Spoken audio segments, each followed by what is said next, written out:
Hey, so today I created an often requested skin, the Elderflame Phantom. It was a pretty complex skin and my first time sculpting in Blender. So let's get right into it, and don't forget that every suggestion is welcome, so put them down below. Thyros.exe. I started by creating a reference image. For that I used Photoshop, but you could also use GIMP. I painted over the original Phantom so the proportions are perfect. Then I sketched out the dragon. I'm still using a mouse for this, so it doesn't look that good, but I can work with that. Now I moved into Blender, my 3D modeling software. First I created the scales of the dragon and then added the body and feet. I also added these horns or spikes over there what they're called, to the scales and to the feet. I also added one on top. This is going to function as the viewfinder.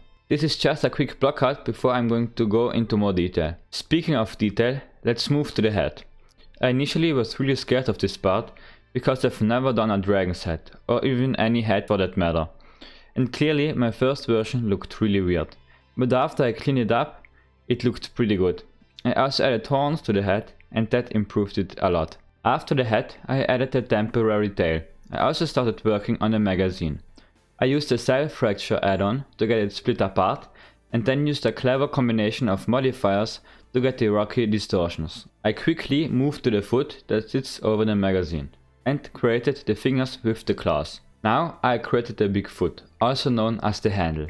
After that I wanted to create the trigger, but I realized that the Elderflame skins don't have triggers. I think this is because it would look really weird, if you know what I am saying. Then I created the tail, also known as the gun stock. I used the same curve technique from before. The last thing I modeled are the scales. I started refining them with sculpting.